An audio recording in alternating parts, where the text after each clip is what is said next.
the UK is now paying almost £9 billion per month to service the debt, just the repayments, the interest on debt of £2 trillion.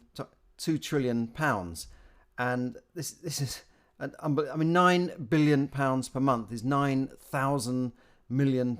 You know what £1 million is? It's a lot of money, right? This is £1,000 million, and it's 9 times that, 9 billion, just to service the debt. And some of that debt has gone, the cost of some of that debt has gone up because some of the interest payments are inflation linked, and we're seeing a rise in inflation. So it's an unbelievable amount of debt. It's been built up over the years. It obviously is partly due to the crisis last year and the unprecedented printing of money. But this debt has been building up in governments for many, many years. And now the debt of 2 trillion is close to 100% of GDP, the gross domestic product. It's like your gross annual income. So it's like having credit card debts up to here. And, you're just getting interest-free deals somewhere else to service the debt on the credit card you've got. But as an individual, it would never last. As a business, this would never last because the business would be technically bankrupt and you'd be trading illegally. And probably what would happen is somebody would pull you down and pull you into bankruptcy anyway because you'd owe money. But governments can get away with this because they can just continue printing money to pay this debt. So how does that end up going? I mean, in America, the situation is even worse with acknowledged debt.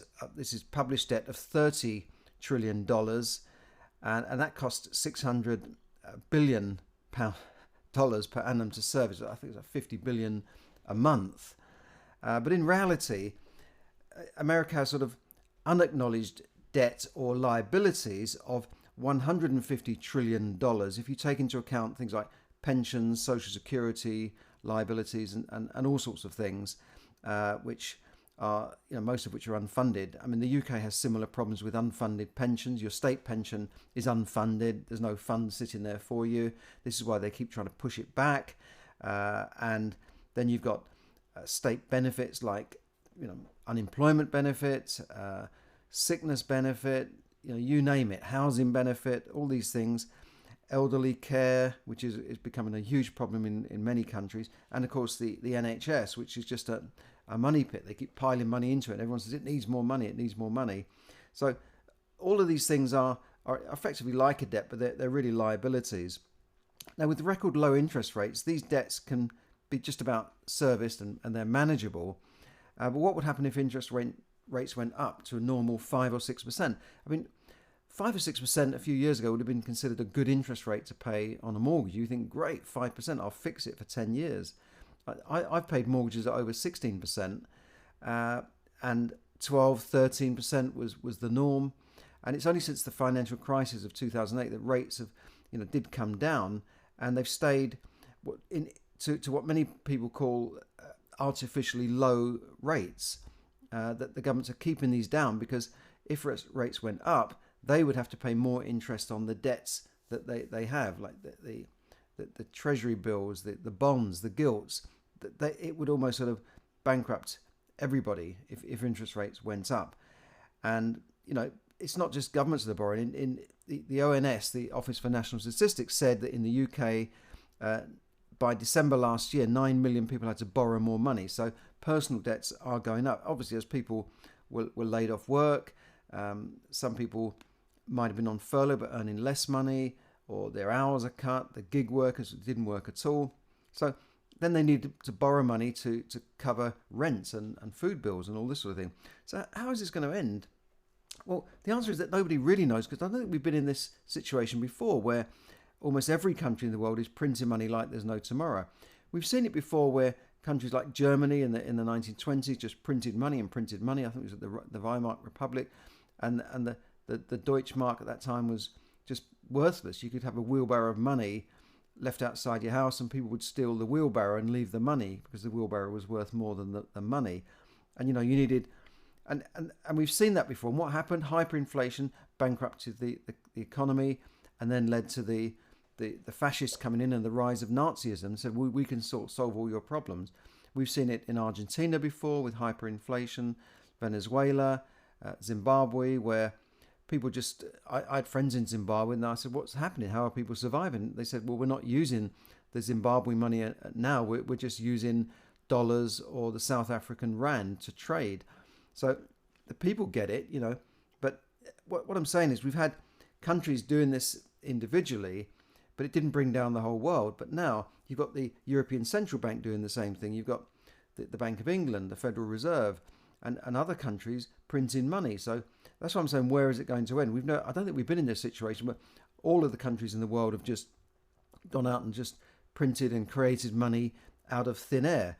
And inflation, whether they like it or not, whether they say it's temporary or not, it does look set to rise. Things are going up in price. Now, some people say that, yeah, but that's a temporary measure, and the consumers will not pay these prices, so things will come down again. Maybe, but at the moment it looks like we're paying more for everything we buy and everything we do. So inflation is pushing things up, and when that happens, the only way to stop inflation is to increase rates. We've seen this in the past. This is why we had such high interest rates in the 70s and 80s, because inflation was high and they kept having to push up rates. I remember in one day they pushed up rates, I think it was 10 to 12% to 15% and back down to 12% in one day. And this is the Chancellor standing up in Parliament, so I'm pushing rates up to 15%. And a couple of hours later it went down again to 12%. It was ridiculous. That was a real financial crisis. So that's what happens. Rates are pushed up to stop inflation. Otherwise, everything just goes to pot. So what will happen then? If that happens, then the governments are going to have to pay more interest on all this debt. We would all have to pay more interest rates on our credit card, higher interest on mortgages. And that I think it could plunge a lot of people into bankruptcy or certainly financial trouble, and maybe some governments into to default and bankruptcy or defaulting on their debts and their liabilities like bonds and that sort of thing. So we don't know really what's going to happen. All you've got to do is to protect your own internal economy.